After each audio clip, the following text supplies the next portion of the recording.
The Prophet Muhammad dies in 632.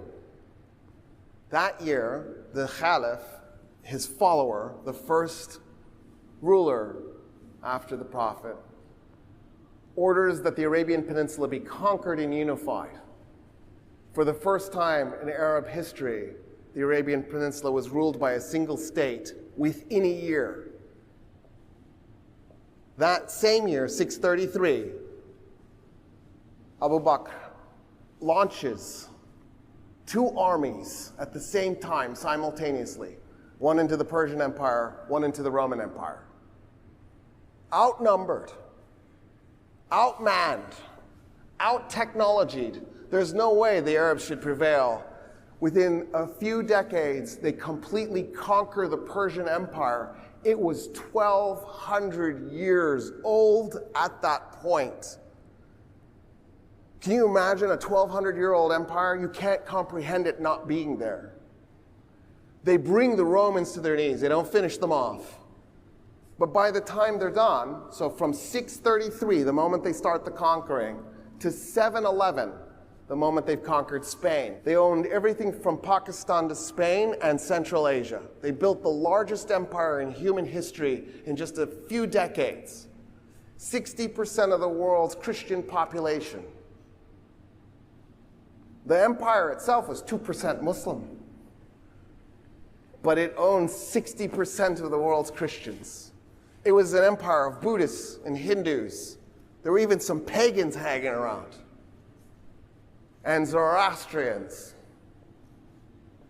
The Arabs were a strange conqueror population because they weren't forcibly converting people by the sword. They weren't mass genociding whole populations. They weren't enslaving 1/3 of Gaul. They did fight in France, just for the record. 725? That's the year stuck in my head. It's probably wrong. The Battle of Tours, also known as the Battle of Poitiers, against Charles Martel. And the French win, just for the record. But the Arabs, as they were retreating, carved off Narbonne and continued to rule a piece of France for a few centuries. These Arabs were actually were humble. So when they conquered Persia, they went to the Persians and they went, dude, we don't know how to run an empire. This is way over our pay grade. We just started ruling ourselves. We don't know what we're doing here. You guys are amazing at this. What we need you to do is keep running the empire. We don't even know how to mint coins. The first Arab coins show 3 men standing next to each other.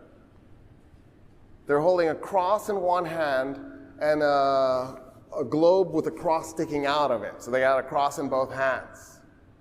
Because they took the Roman mint and they just began counterfeiting Roman coins.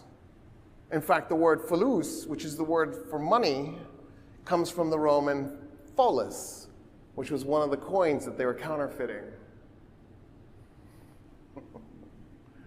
Those Arabs walked into Gondi Shapur after conquering it.